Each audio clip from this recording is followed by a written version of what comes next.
She didn't just cheat. She planned her escape. While I worked 80-hour weeks, she was sneaking around with a high-profile lawyer, probably the same one who would handle our divorce. And when she wasn't with him, she was with a hedge fund executive who thought his money made him untouchable. I almost let it destroy me, almost ended everything. But then I made a different choice. She thought she had won. She had no idea what was coming. I worked as a financial analyst for a major investment firm in Los Angeles. The job was demanding, but it paid well enough for us to live comfortably. Loren, on the other hand, was involved in charity work, always running fundraisers, attending galas, or networking with influential people. We had different worlds, but I thought we had a strong bond. Our anniversary dinner was supposed to be a celebration, but something about Loren felt distant. She was smiling, laughing, but I could tell her mind was elsewhere. As we sat at an elegant rooftop restaurant overlooking the city, her phone vibrated. She glanced at it quickly before flipping it face down. "Work stuff?" I asked. She nodded. "Yeah, just event planning. Nothing urgent." I didn't think much of it at the time. The next day at work, everything went to hell. One of our firm's biggest clients had accused me of mishandling their portfolio, and now an internal review was being launched. If I couldn't prove that I had followed procedure, my career was at risk. By the time I got home, exhausted and stressed, Loren wasn't there. A quick glance at our bank account showed a $500 charge to a hotel I didn't recognize. My stomach twisted. That weekend, I met up with my sister Megan and my old college friend Dan, who now worked as a private investigator. Over dinner, I casually mentioned the charge on the bank statement, half expecting them to tell me it was nothing. Dan raised an eyebrow. "Strange. I think I saw Loren leaving the Biltmore Hotel last week." I forced a chuckle. Must have been someone else.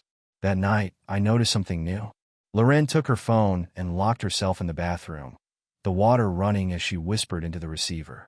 When I knocked, she went silent. Moments later, she came out, her expression annoyed. "Who are you talking to?" I asked. She sighed, rolling her eyes. "Why do you always have to control everything?" And just like that, she walked away, leaving me standing there with a sinking feeling in my gut. There was a time when coming home felt like a relief. A time when I'd open the door, and Loren would greet me with a smile, maybe a drink in her hand, and ask me about my day. That time was gone. This week had been a disaster, and I was drowning in it. At work, my bosses had made it clear that they weren't happy. The firm was facing scrutiny because of an investment deal gone wrong, and somehow, I had become the scapegoat. Clients were furious, numbers weren't adding up, and my name was being whispered in conference rooms like I was already gone. My manager, Charles, called me into his office that afternoon. "Brian," he said, rubbing his temples, "the higher-ups are looking for someone to blame. You need to be careful." I clenched my fists under the desk. I didn't do anything wrong. He sighed. "Doesn't matter. Perception is everything." By the time I got home, my head was pounding. I needed comfort, reassurance, anything to remind me that my life wasn't completely falling apart. But Loren wasn't there. At first, I thought maybe she was out shopping or with friends. But when I checked my phone, I saw that she had sent a short, impersonal text. "Working late. Don't wait up." I stared at the message for a long time before tossing my phone onto the couch. That night, I barely slept, and the next morning, things only got worse. Before heading to work, I checked our joint bank account, something I rarely did. What I saw made my stomach drop. A charge for $500 at the Biltmore Hotel. The same hotel where Dan had mentioned seeing her. I told myself it had to be something innocent, maybe a charity event, maybe a work meeting. But why hadn't she mentioned it? That weekend, we met up with Megan and Dan for dinner. I wanted to act normal, pretend that everything was fine, but I couldn't shake the unease gnawing at me. Halfway through the meal, Dan casually asked, "Hey, did Loren ever mention the Biltmore to you?" I forced a laugh. "No, why?" He hesitated. "I saw her leaving there last week." Loren barely reacted. She didn't even flinch, just took another sip of wine, as if she hadn't heard him. That night, I heard her whispering on the phone. The bathroom door was closed, the water was running, but her voice was still audible through the noise. "I can't talk right now," she said in a hushed tone. "He's home." I stood outside the door, my hands clenched into fists. I could have confronted her right then, could have demanded answers, but I didn't. Instead, I lay awake in bed, staring at the ceiling, wondering just how much of my marriage was a lie. There were moments when I caught myself staring at my own reflection, wondering when things had started to spiral. I used to be someone people admired, someone in control, but now, I felt like a man standing on a frozen lake, listening to the ice crack beneath his feet. And the worst part? I had no idea how deep the water was below me. The morning started with another meeting I hadn't asked for. I was barely through my first cup of coffee when Charles, my manager, called me into his office. His expression told me everything before he even spoke. "Brian, we have a problem." I sank into the chair across from his desk. "Let me guess. Another anonymous concern about my accounts?" He hesitated before nodding. "Not just one. There have been multiple irregularities flagged under your name." I let out a sharp exhale, leaning forward. "Charles, I didn't touch those numbers. Someone is screwing with me." He tapped his fingers against the desk. "Look, I've known you for years, but the firm isn't going to care about your word. They care about optics. There's a review board meeting next week, and if you can't explain this..." I ran a hand down my face. "If I lost this job, I lost everything." Charles lowered his voice. "Who would want to do this to you?" That was the question, wasn't it? I had no enemies in the office, or at least I hadn't thought I did. But suddenly, the walls felt like they were closing in. And the worst part? I had no support, no one to turn to, not even Loren. I got home late, my body heavy with exhaustion. Loren was sitting on the couch, legs curled under her, a glass of red wine in her hand. The TV was on, but she wasn't watching it. She was scrolling through her phone, perfectly content, as if the world wasn't crashing down around us. "Long day?" she asked, her voice casual. I dropped my bag by the door. "You could say that." She didn't look up. Something inside me twisted. There was a time when she would have noticed if something was wrong. She would have pulled me into a hug, told me everything would be okay. That time was long gone. "We need to talk," I said finally. Loren exhaled as if I'd just asked her to do something exhausting. "What now, Brian?" My jaw clenched. "Are you happy?" That caught her off guard. She blinked, setting her phone down. "What kind of question is that?" "I don't know." I shrugged. "It's an honest one." She studied me, then shook her head. "I think you're just stressed from work. Maybe you should take a break." I let out a dry laugh. "A break? I might not even have a job soon." No reaction. She took another sip of wine, her expression unreadable. "You don't care, do you?" I said quietly. Finally, she looked at me. "Brian, I don't know what you want me to say." I stared at her for a long moment. It wasn't just distance. It was something else, something worse. Before I could say anything else, my phone buzzed. I pulled it out and saw a message from Dan. "Hey, weird question. Has Loren been acting different?" My fingers hovered over the screen. I typed back, "Why?" There was a long pause before he responded. "Saw her at the Biltmore with some guy." 2 days later, someone else saw her, at a different hotel, with someone else. The words knocked the breath out of me. Loren stood up and stretched, letting out a soft yawn. "I'm going to take a shower." She disappeared down the hall. I sat there, my heart pounding against my ribs. 2 different men? Not just one. I didn't even realize I had moved until I was standing in front of the coffee table, staring down at her phone. The screen was dark. I reached for it, my fingers shaking slightly. I pressed the home button. Locked. My stomach dropped. She never locked her phone before. I tried again, but the screen didn't budge. She had set a passcode. A cold realization settled over me. Whatever was happening, she didn't want me to find out. There was a time when I trusted Loren without question, when the idea of doubting her felt ridiculous. That time was gone. I sat at the kitchen table, sipping my coffee, my mind replaying Dan's message over and over again. Saw her at the Biltmore with some guy. 2 days later, someone else saw her at a different hotel, with someone else. I wanted to believe there was some logical explanation. Maybe it really was work-related. Maybe it was all a misunderstanding. But then why did it feel like I was standing on the edge of a cliff, staring down into something dark and bottomless? Loren walked into the kitchen, her silk robe tied loosely around her waist, her hair still damp from the shower. She looked relaxed, carefree. She had no idea that I knew.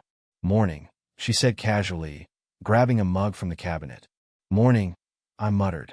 She sat across from me, scrolling through her phone as she took slow sips of coffee. I studied her carefully. She looked normal, not like someone who had just spent the night lying to her husband. But that was the problem, wasn't it? Loren was a master at deception. I was thinking we could have dinner tonight, I said, keeping my voice light.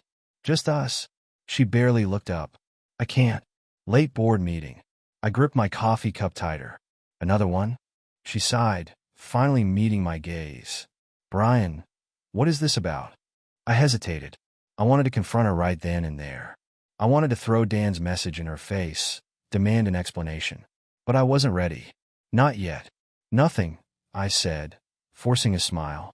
Just wanted to spend time with my wife. She held my gaze for a second longer, then went back to her phone. That was all the confirmation I needed. Something was very, very wrong. When I got to work, things only got worse. Charles was waiting for me at my desk, his arms crossed. Brian, we need to talk. I let out a slow breath. This about the audit? He nodded. The firm wants you to take a leave of absence. My stomach dropped. What? You can't be serious. Look, man, this is coming from the top. They think it'll be better for optics while they sort everything out. Optics? I let out a bitter laugh. I didn't do anything wrong. Charles didn't argue. He didn't have to. The decision had already been made. I was being pushed out. And just like that, another part of my life was slipping through my fingers. That night, I sat in my office, staring at my laptop screen, my mind racing. Loren wasn't home yet. I opened our joint bank account and started combing through the transactions. Most of them were normal, groceries, gas, online shopping. But then I saw it. A $700 withdrawal from an ATM across town. A $400 charge to an upscale wine bar I'd never been to. And then the biggest one. A $1,500 payment to a name I didn't recognize. I clicked on the details, my pulse pounding. The money had been transferred directly from Lauren's private savings. Whatever this was, she was hiding it. I closed the laptop and leaned back, running a hand down my face. I didn't have all the answers yet, but I was done ignoring the questions. I had spent weeks convincing myself I was overthinking, that all the late nights, the changes in her behavior, the lies I told myself to keep going, it was just stress, that I was imagining things. But tonight, I ran out of excuses. Loren left the house at 8 p.m., saying she was meeting a donor for dinner. She looked stunning, too stunning for a work meeting. The red dress she wore clung to her in a way that made my stomach turn. I told myself not to read into it. But when she grabbed her keys and walked out without even saying goodbye, something inside me knew. I waited 15 minutes before checking our bank account. There was another charge. The Fairmont Hotel, a place she had no reason to be. I grabbed my jacket and left. By the time I got downtown, the transaction had already been processed. That meant she was there. I parked across the street, heart pounding in my chest. People walked in and out of the hotel, some alone, some in pairs. And then I saw her. Loren walked through the glass doors, her hand resting lightly on the arm of a man I had never seen before. He was tall, confident, dressed in an expensive suit. She was laughing at something he said, tilting her head the way she used to with me. I didn't need to follow them inside. I didn't need to see anything else. I already knew. I sat in my car for over an hour, gripping the steering wheel so tightly my knuckles ached. My entire body felt numb. I could feel the weight of something breaking inside me, something that I wasn't sure could ever be put back together. By the time I made it home, the house felt different, like it wasn't mine anymore. I poured myself a drink, then another. I sat in silence, staring at nothing, waiting for the alcohol to take the edge off. But it didn't. Nothing could. At some point, I found myself in the bedroom, standing in front of the closet. My fingers traced along the fabric of her dresses, the scent of her perfume still clinging to them. For a second, I imagined never waking up again, just slipping into the darkness and letting it all go. But then I saw it, a small slip of paper sticking out of her coat pocket. I pulled it out with shaking hands. A boarding pass. She had booked a flight to Chicago, a place she had no reason to go. And the departure date? The following weekend. She wasn't just cheating on me. She was planning to leave. That was the moment something inside me snapped. I wasn't going to let this destroy me. I wasn't going to be her fool. She wanted to start a new life? Fine. But first, I was going to burn this one to the ground. I didn't sleep. I just sat there in the living room, staring at nothing, feeling like I wasn't even inside my own body anymore. The whiskey bottle sat on the table in front of me, still full. I thought drinking might help, might numb something, but I didn't even have the energy for that. My brain wouldn't stop replaying last night. The hotel. The way she looked at that guy. The way she came home and acted like nothing happened. Like I didn't exist. At some point, I opened my laptop and started looking up divorce lawyers. Just reading through the names made me feel sick. I tried to imagine sitting in some office, explaining how my wife had been screwing other men behind my back. How she had smiled at me every day like she wasn't living a double life. I closed the laptop.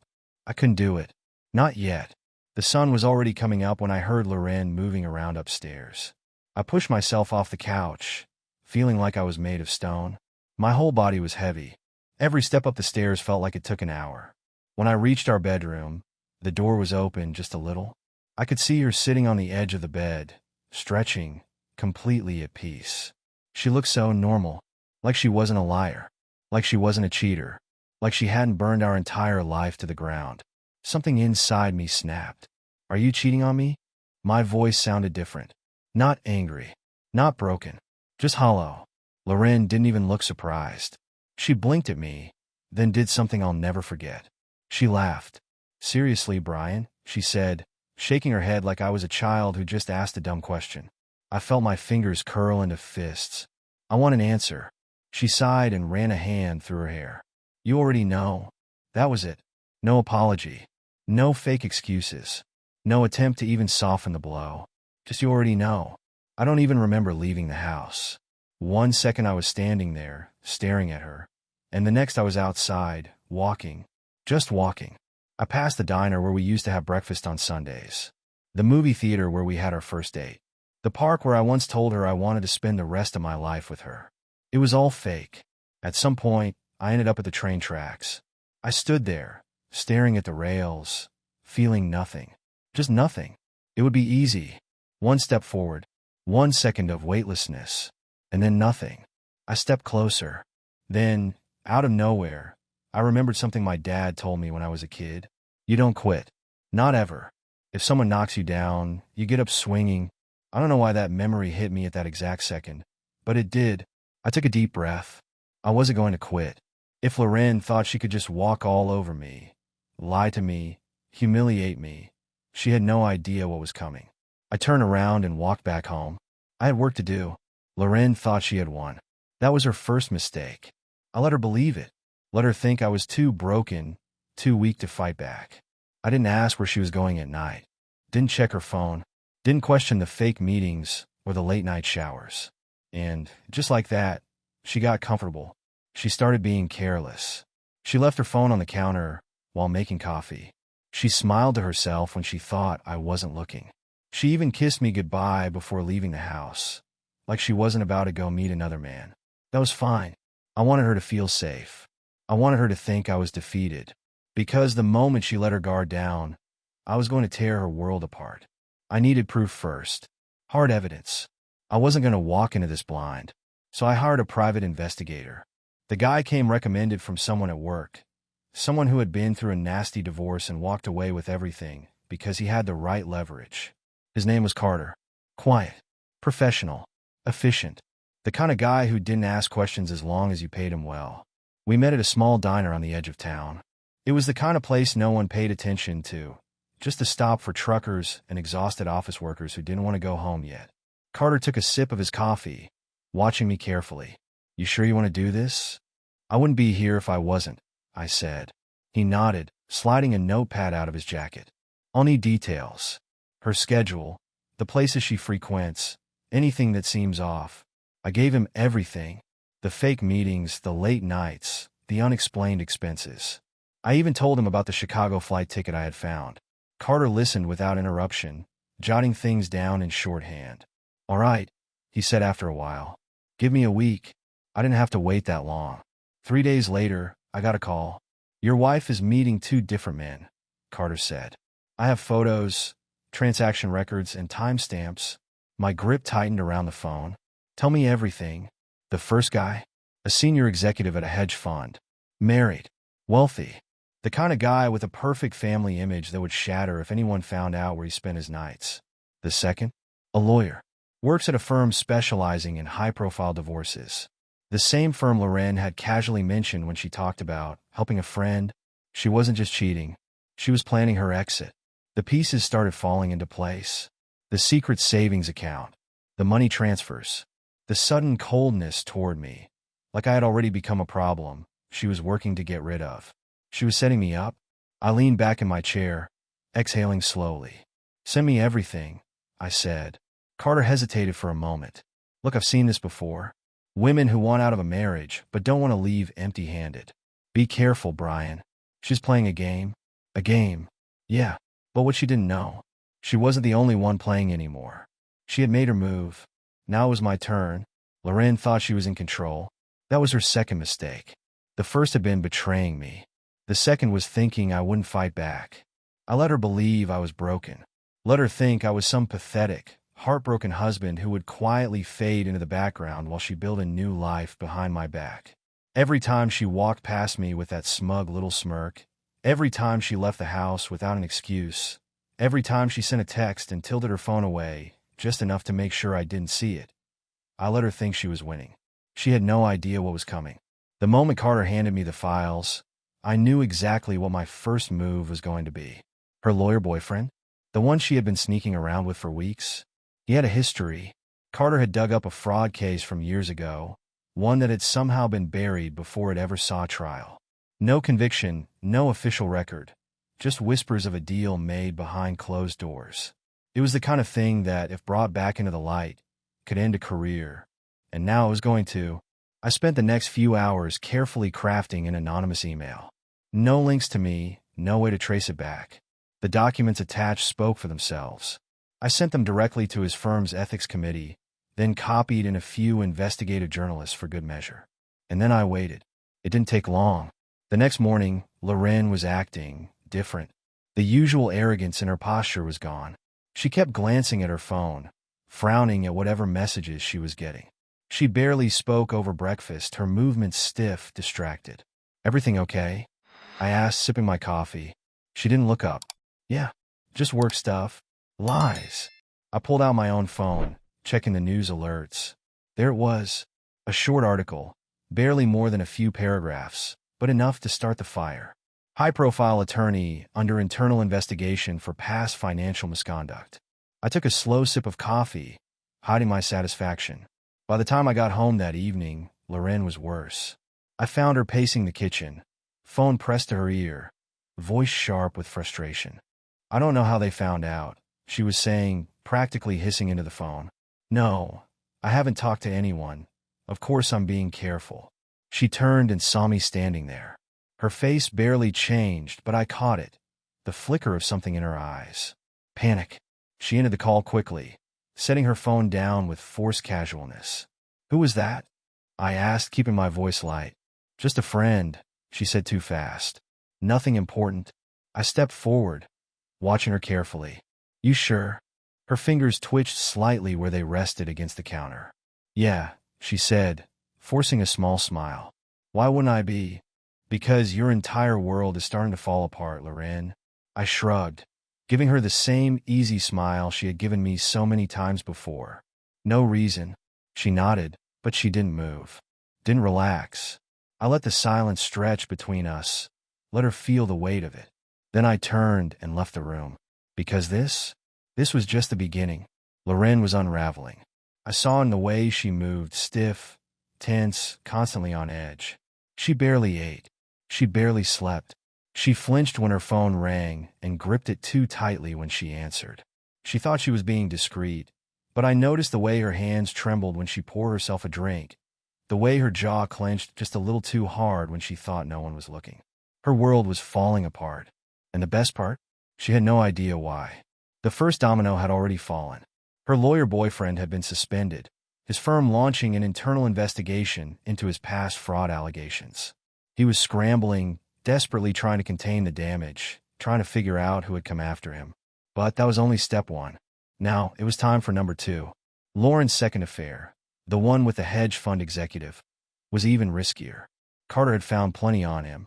Fake investment deals, unreported offshore accounts, money laundering allegations that had been buried under a pile of corporate loopholes. All I had to do was bring them back to the surface. It took one email, one anonymous tip to the Securities and Exchange Commission. Within 48 hours, the investigation was public. His name was in the headlines. The kind of scandal that destroys careers, ruins reputations, and sends people to prison. I kept an eye on Lorraine the entire day, watching her crumble in real time. She paced the kitchen, her phone glued to her ear, whispering in frantic tones. She left for an urgent meeting and came back looking even worse. She poured herself a drink the second she walked through the door, then another. And then, for the first time in weeks, she turned to me. "Brian," she said, her voice tight, "do you ever feel like everything's just slipping out of control?" I leaned against the counter, watching her carefully. "No," I said, keeping my voice calm. "Can't say that I do." She studied me, eyes flicking over my face like she was searching for something. She was trying to figure out if I knew. So I gave her something to think about. I stepped closer, just enough to let her feel my presence, just enough for her to see the smallest hint of a smirk at the corner of my lips. "You should be more careful about who you trust, Lorraine." Her breath hitched. Her fingers tightened around the glass. She didn't say anything. She didn't need to. I could see it in her eyes. For the first time since this all started, she was afraid of me. She didn't finish her drink. She placed the glass down slowly, carefully, like she was suddenly hyper-aware of her movements. Then, without another word, she walked out of the kitchen. I listened as she went upstairs, her footsteps quick and uneven. A few minutes later, I heard her bedroom door close. Then lock. I smiled. She thought a locked door would keep her safe. She still didn't understand. This wasn't a game anymore. I wasn't going to stop until she had nothing left. Lorraine had nothing left. The woman who once strutted through life with an air of untouchable confidence now sat at the dining table, staring blankly at a glass of wine she hadn't even sipped. Her perfectly styled hair was a mess. Her nails, once meticulously polished, were chipped and uneven. The carefully crafted image she had spent years building was gone. And for the first time, she knew it. She had spent the last 48 hours making frantic phone calls, trying to put out fires that refused to die. Her first lover was ruined. His wife had thrown him out, filed for divorce, and was coming after his entire fortune. His company was already considering cutting ties to avoid the scandal. Her second lover was even worse off. The fraud case I had exposed had spiraled out of control. The IRS and SEC were both involved now, and his frozen assets meant he couldn't even hire the lawyers he needed. I had checked the news that morning. His name was being dragged through the mud. And now it was Lauren's turn. I waited. I watched as she received the final blow. Her phone buzzed with an incoming email, and I saw her eyes widen as she read it. I already knew what it said. The board of her charity had officially removed her from her own foundation. She had been locked out of the accounts, cut off from funding, and an internal audit had been launched into her financial records. Sponsors were fleeing. Donations were being withdrawn. Lorraine wasn't just losing her reputation. She was losing everything. I took a slow sip of coffee, savoring the silence. "You look tense," I said casually. She finally tore her gaze away from the phone, staring at me with something new in her eyes. Not arrogance, not smug amusement. Fear. "You did this," she whispered. Her voice was hoarse, like she had been screaming all day. I set my coffee down, tilting my head slightly. "No, Lorraine, you did this to yourself." Her fingers dug into the table as she leaned forward. "How long?" I raised an eyebrow. "How long what? How long have you known?" I let a small smirk tug at my lips. "Long enough." Her nostrils flared, and for a second, I thought she might throw something. But she didn't. She knew it wouldn't matter. Her world was already in ruins. She shot up from her chair, the force knocking it over. You ruined me." I took my time standing up, adjusted my shirt cuffs, met her gaze without a single ounce of hesitation. "No, Lorraine, you ruined yourself. I just made sure everyone saw it." Her lips trembled. Her body shook. And then, her voice changed. "Brian," she said softly, almost pleading, "I know I hurt you. I made mistakes. But we don't have to end like this." She was desperate. She knew she had nothing left. I chuckled under my breath. And I repeated, Loren, this ended the moment you decided to betray me. She swallowed hard. You never loved me, did you? I stepped closer, lowering my voice so that when I spoke, she felt every word. I loved the woman you pretended to be. Her face crumpled. She took a step back, like she was physically recoiling from my words. I watched as her hands clenched into fists, then loosened again, like she didn't know whether to fight or collapse. I grabbed my keys. Where are you going? She asked, her voice suddenly small, like a lost child in a crowd. I didn't answer. I just smiled one last time and walked out the door. Behind me, Loren made a sound, something between a gasp and a sob. She had lost everything, and I had won.